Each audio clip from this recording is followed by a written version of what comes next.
Alors, bonjour, le cours que je vais présenter aujourd'hui, il va porter sur les formes différentielles et intégrales curvilignes. C'est un chapitre de module analyse 6 et ça concerne la filière sciences mathématiques applications pour le semestre 4. Alors, mon cours, il va subdiviser en 3 parties. Je vais commencer par une petite introduction pour faire apparaître l'utilité des intégrales curvilignes. Après, je passe aux formes différentielles et je vais définir les intégrales curvilignes et quelques propriétés de ces intégrales curvilignes. Alors, comme introduction, je vais donner 2 exemples où l'intégrale curviligne s'impose. Le premier, il concerne le calcul d'une surface latérale et je commence par un exemple que vous avez sûrement manipulé lors du calcul intégral simple en relation avec le calcul des surfaces, l'interprétation géométrique. Je me donne un repère O et J et une courbe d'une fonction que je suppose par exemple, et là cette forme, la courbe d'une fonction f. Voilà. Alors, une interprétation géométrique de l'intégrale simple nous dit que si je veux calculer la surface comprise entre la droite verticale x est égal à A et la droite verticale x est égal à B, la courbe de f et l'axe des abscisses, ça veut dire si je veux calculer l'aire de ce domaine, je peux noter par exemple delta. Alors l'une des techniques qui nous a donné la définition et la notion de l'intégrale, elle est basée sur, je considère un petit déplacement sur l'axe des abscisses. Ce déplacement, il est destiné à être très petit, il va tendre vers 0. Donc, je fais la projection sur ma courbe et je considère que j'ai ici un f de x. Donc, l'aire de ce rectangle, lorsque d de x tend vers 0, je peux écrire que j'ai un point x dans l'image f de x. C'est juste une idée intuitive. Alors, ce petit rectangle, si je le note tau, par exemple, tau, je peux écrire, d'après le calcul intégral, l'aire de ce petit rectangle, c'est la longueur f de x fois la largeur f de x. Et pour balayer tout le domaine delta, je peux faire varier x d'une façon continue de A et B. Ça veut dire j'ai obtenu l'aire de domaine delta, c'est l'intégrale de A à B de f de x d de x. C'est l'intégrale simple que vous connaissez. Alors maintenant, je vais essayer de compliquer un peu la situation. Donc, je vais essayer de passer à l'aire d'une surface latérale qui se situe dans la dimension 3. Je vais essayer de calculer la même idée de calcul de la surface de domaine delta. Donc, je serai dans un repère que je vais noter O et J. Donc, je considère que ça, c'est l'axe des abscisses X. Et ça, c'est J et K.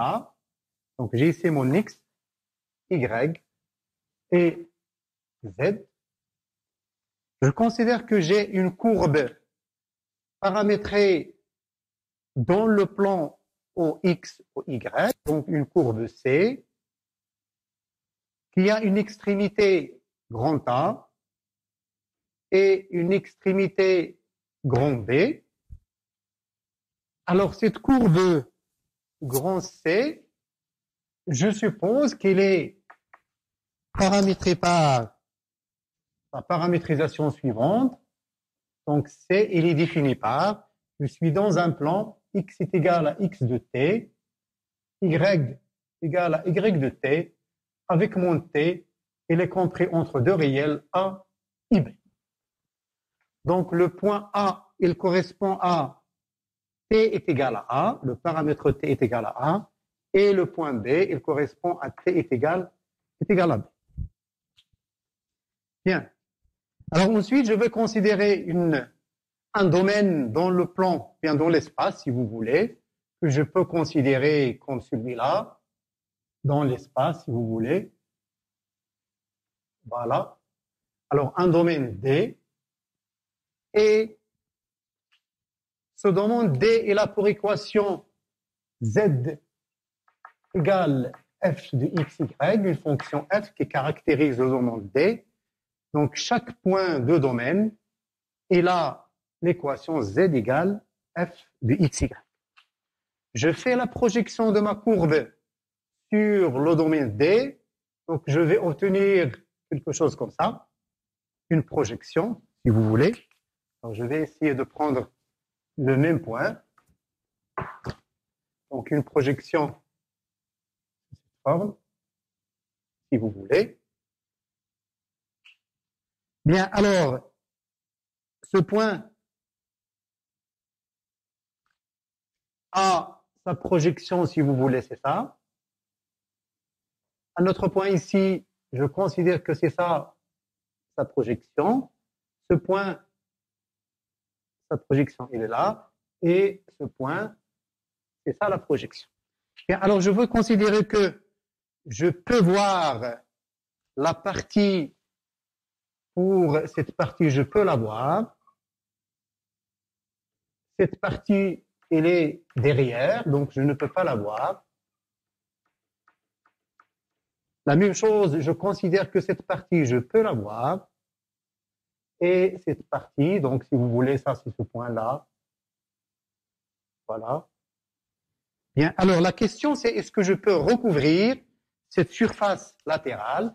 Ça veut dire est-ce que je peux faire recouvrir cette surface lorsque on va prendre un point qui va être varié sur la courbe C.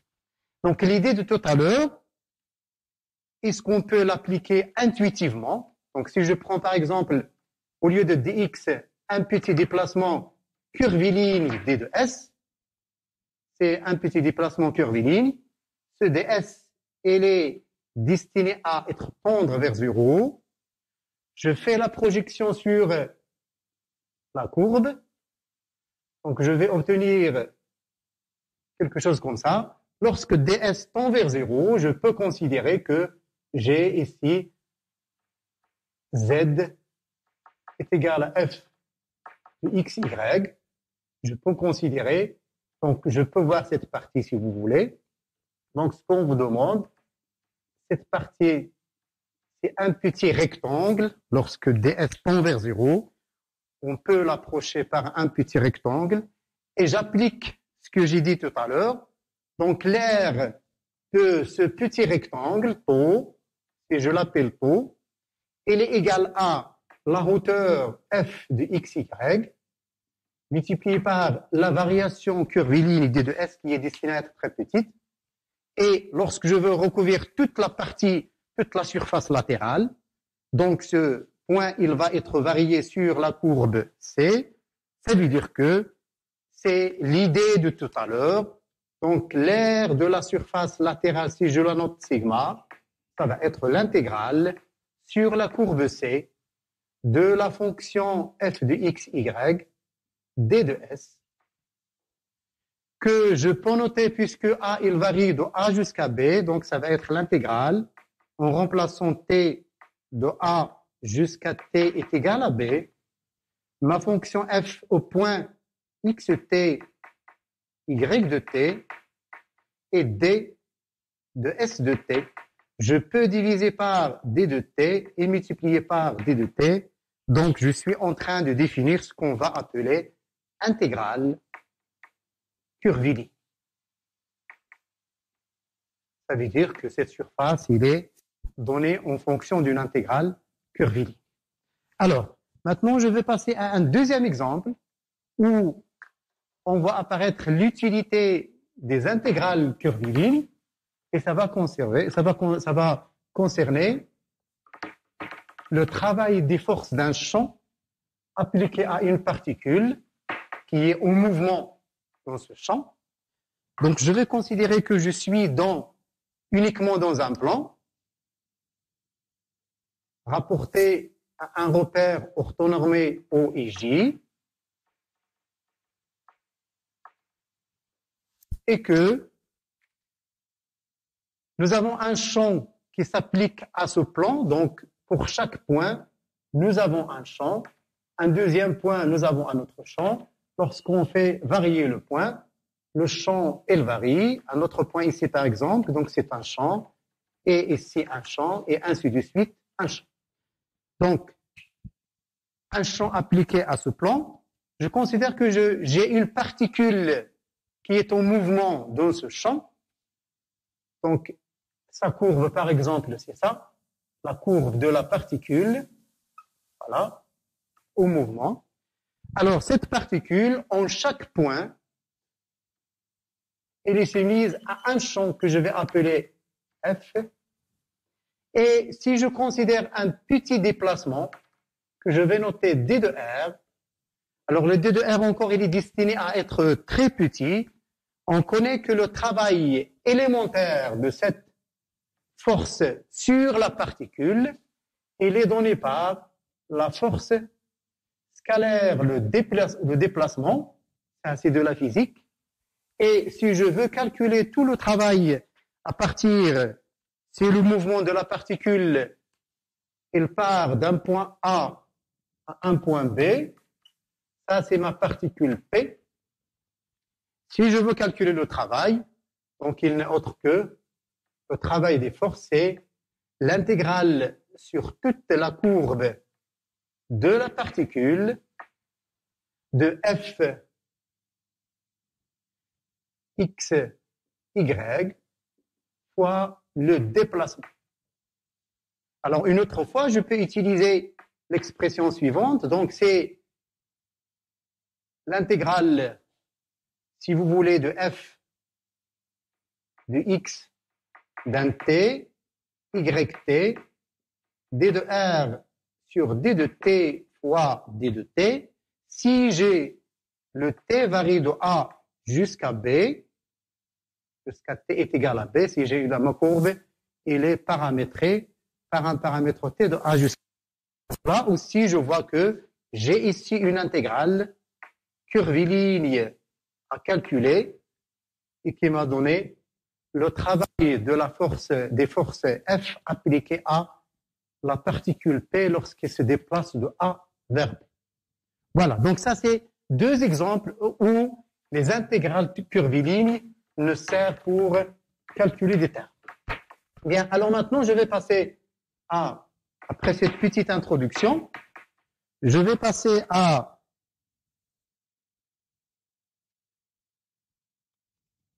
au contenu de ce cours. Et là, les objectifs principaux suivants, c'est assimiler les techniques de calcul des intégrales curvilignes et pouvoir appliquer ces techniques à des situations réelles telles que des situations en physique, comme on vient d'avoir pour le travail des forces appliquées à une particule. Voilà. Alors, je commence par les formes différentielles. Pour définir une forme différentielle de degré 1, j'aurai besoin d'un ouvert U de R à la puissance N et de son dual algébrique, si vous voulez que je peux noter E étoile. Alors le E, c'est R dans notre cas, donc un ouvert U inclus dans E qui est égal à R à la puissance N. Donc je vais appeler une forme différentielle toute application de U vers E étoile qui à chaque X appartient à U. Je vais lui faire associer oméga X. Donc toute application oméga, petit oméga, de U vers E étoile va s'appeler une forme différentielle sur U. Alors évidemment, lorsqu'on est W de X appartient à E étoile, ça veut dire que cette expression W de X, elle est définie de E vers R, à chaque vecteur Y, je vais obtenir W de X appliqué à Y. Alors, toute application de ce genre, on va l'appeler une forme différentielle définie sur l'ouvert U, qui est un ouvert de R à la puissance n. Ça, c'est la définition. Bien, alors, cette définition, ou bien cette forme différentielle, on va essayer de chercher quelle est son expression. Puisque W de X, il arrive dans E étoile, le dual algébrique de R à la puissance n. Alors, on peut munir R étoile E, on peut le munir d'une base, et c'est la base canonique, c'est E1, E2 jusqu'à N, base canonique de E, c'est la base canonique de R à la puissance N, ça veut dire EI, les composants de I sont tous des zéros, sauf 1 à la position I. Alors à cette base, je vais associer une autre base qu'on va appeler la base duale, c'est la base de E étoile, c'est la base B étoile, qui est D de X1 jusqu'à D de Xn, ce qu'on va appeler base duale associée à la base canonique B. Alors cette base duale, il est défini par, c'est un élément de E étoile, et il est défini par D de Xi appliqué à un vecteur Y, n'est autre que la ième composante de Y. Voilà. Donc c'est la base duale. Donc puisque E étoile est muni de cette base duale, et oméga X appartient à E étoile, donc on peut écrire oméga X comme combinaison linéaire de ces éléments de la base étoile. Alors c'est ce qu'on va essayer de faire. Ça veut dire que en chaque point X, nous avons oméga X, c'est un élément de E étoile, qu'on peut écrire en fonction des éléments de la base duale. Donc, il va exister des fonctions A1, A2 jusqu'à N, définies sur le vers U, telles que nous avons cette écriture oméga X égale, nous avons cette écriture oméga X, c'est la somme des AI D de X. Et alors, cette écriture, on va l'appeler écriture canonique de la forme différentielle oméga. N'est autre que l'écriture de oméga X dans la base du. Voilà. Bien. Alors, est-ce qu'on peut définir des formes différentielles de classe CK? Oui, on peut faire ça. Une forme différentielle va être dite de classe CK lorsque ses composantes AI sont de classe CK. Voilà. Donc, cette écriture, c'est l'écriture canonique de la forme différentielle. Si les fonctions AI sont de classe CK, on va dire que la forme différentielle est aussi de classe CK. Donc, on peut parler d'une forme différentielle de classe C1, C2 jusqu'à C l'infini. Bien, alors, un exemple simple d'une forme différentielle, et c'est un exemple fondamental, c'est la différentielle d'une fonction. Si nous avons une fonction f de classe C1 sur le vers U, alors on peut définir sa différentielle f par df au point x, c'est la somme des dérivées partielles de f par rapport à xi fois d de xi, ça veut dire que les composantes de la différentielle, c'est exactement df sur dx, c'est les dérivées partielles. Ça, c'est une forme différentielle définie sur x. C'est un exemple fondamental des formes différentielles. Alors, deux autres exemples. On peut écrire, par exemple, dans R carré, w de xy, c'est 1 sur x carré plus y carré de x plus exponentielle x plus y d de y. C'est une forme différentielle sur R carré. Un autre exemple, dans R3, R carré croix R étoile plus, si vous prenez cette forme, c'est aussi une forme différentielle. Donc, on a plusieurs exemples. J'ai donné exactement juste ces trois exemples. Et ce qui est important, c'est le premier qui est un exemple fondamental. Bien. Alors, pour ces formes différentielles, on va définir deux types de formes différentielles qui vont jouer un rôle dans la suite de notre cours. C'est ce qu'on va appeler forme différentielle exacte et forme différentielle fermée. Bien, alors, pour forme différentielle exacte, je vais prendre oméga une forme différentielle de classe CK sur U. Ça veut dire que les composantes AI sont de classe CK. Alors, je vais dire que oméga est exact. J'ai exactement la définition suivante. Ma forme différentielle, elle est exacte sur U. Ceci veut dire que il va exister une application, puisque oméga est de classe CK, l'application F elle est de classe CK plus 1, donc il existe une fonction de classe CK plus 1 sur U, telle que je peux écrire ma forme différentielle égale la différentielle de F. À ce moment-là, je vais dire que oméga, il est exact. Autrement dit, une forme différentielle exacte, elle est égale à la différentielle d'une fonction. Bien. Alors, deuxième définition, ça concerne forme différentielle fermée. Je vais dire que oméga est fermé, donc si je prends la forme différentielle oméga x, avec son écriture canonique de 1, la somme de 1 jusqu'à n des fonctions a et de x, d de xi, je vais dire que cette forme différentielle est fermée lorsque je peux écrire que d de ai, la dérivée partielle par rapport à xj, au point x, elle est égale à la dérivée de aj par rapport à xi au point x. Alors ceci, évidemment, quel que soit ij, variant de 1 jusqu'à n. Voilà. Donc à ce moment-là, je peux dire que ma forme différentielle, elle est fermée. Ça veut dire que je peux changer l'ordre de la dérivée et l'ordre des ai sans changer l'expression. Bien. Bien, alors, le théorème fondamental pour les formes différentielles, c'est le théorème de Poincaré. Ce théorème, il nous donne exactement, il répond exactement à la question suivante. Quelle est la relation entre une forme différentielle fermée et une forme différentielle exacte? Est-ce qu'il y a une relation entre ces deux? Alors, dans un premier théorème, on va voir que une forme différentielle exacte est fermée, et ce n'est pas le théorème de Poincaré.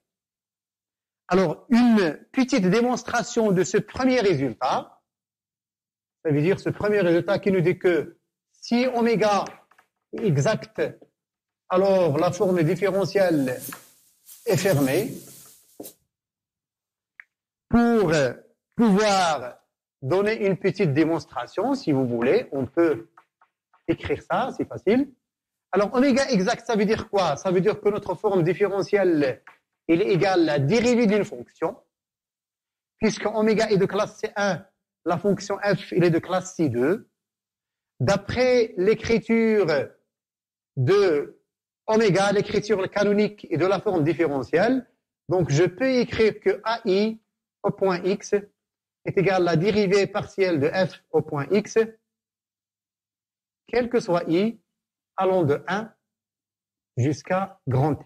Ça, c'est juste l'égalité des deux formes différentielles. La première, les composantes, ce sont les AI. La deuxième, c'est les dérivées partielles. Bien. Alors, maintenant, si je cherche la dérivée partielle de AI par rapport à xj, donc je peux écrire, je dérive par rapport à xj la fonction AI de x. D'après cette égalité, ça va être la dérivée partielle de xj de la dérivée partielle de f par rapport à xi au point x. Alors à ce moment-là, j'ai un théorème qui me dit que c'est le théorème de Schwarz. Qu'est-ce qu'il me dit? Il me dit que je peux permuter les dérivées partielles. Ceci, il est égal à la dérivée par rapport à xi, de la dérivée par rapport à xj de la fonction f.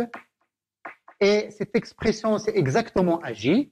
Donc, je vais obtenir la dérivée par rapport à xi de la fonction aj de x. Ça veut dire que ma forme différentielle, elle est bien fermée. J'ai cette dérivée partielle égale à celle-là. Donc, c'est exactement ce qui montre que f oméga, elle est fermée.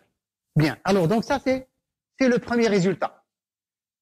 Pour le deuxième résultat de notre théorème,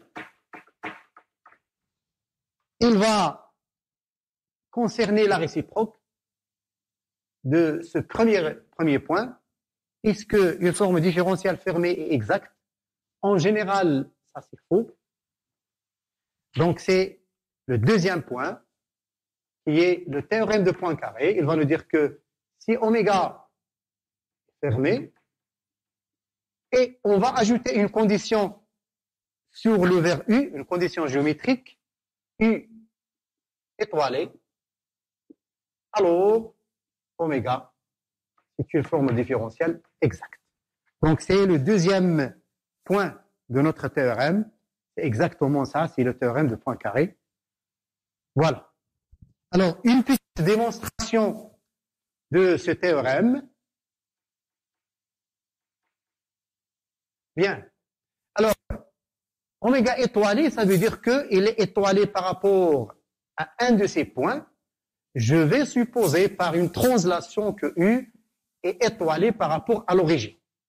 Donc, par translation, je suppose que U est étoilé par rapport à l'origine, juste pour simplifier les calculs. Bien.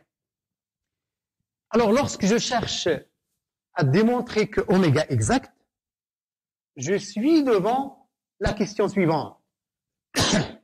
Donc, je vais écrire ici. Ça veut dire que il faut que oméga, en un point x, soit égal à la différentielle d'une fonction. C'est ce que je cherche. Ceci, il est donné par AI au point x égale la dérivée par rapport à xi de f au point x. Donc, je cherche une fonction f qui est de classe C2, puisque oméga est de classe C1, tel que je vais avoir cette égalité pour tout i allant de 1 jusqu'à n. Bien, alors, je dispose des hypothèses suivantes, oméga fermé, U étoilé, je n'ai pas grand-chose pour démontrer l'existence de f, mais on va essayer de construire cette fonction petit f. Alors, en remarquant AI de x est égal à la dérivée, pour le moment, on va oublier la dérivée. Donc, je vais remarquer la chose suivante, AI de x. Je peux l'écrire, c'est AI d'un point tx fois t entre les valeurs t est égal à 0 et t est égal à 1. Si je prends t est égal à 1, si AI de x en 0, il est égal à 0, et exactement cet élément, il appartient à U, puisque U, il est étoilé par rapport à l'origine. C'est à ce moment-là qu'on aura besoin de étoiler. Bien, alors, à partir de cette écriture, donc si je pose cette fonction, c'est une fonction g de t, ça veut dire, je peux écrire que AI de x, c'est l'intégrale entre 0 et 1 de la fonction g' de t d de t. Donc, je suis en train de chercher une fonction que je vais considérer pour arriver à cette conclusion. Bien, alors, donc si AI de x est égal à l'intégrale de g' de t, donc je vais dériver cette fonction pour voir comment se comporte la dérivée de cette fonction. Alors, donc je vais avoir g' de t, la dérivée de cette fonction par rapport à t, donc ça va donner AI de tx par rapport à t, plus t fois la dérivée de ça, c'est une fonction vectorielle, donc c'est la somme de g est égal à 1 jusqu'à n de t, xj, fois la dérivée par rapport à xi, par rapport à xj plutôt, de AI de tx. Bien. Alors, puisque ma forme différentielle est fermée, je peux utiliser ici la dérivée de AJ par rapport à xi. Donc, ça va être égal. Je suis en train de remonter pour trouver la fonction petit f. Ceci n'est autre que AI de tx plus la somme de...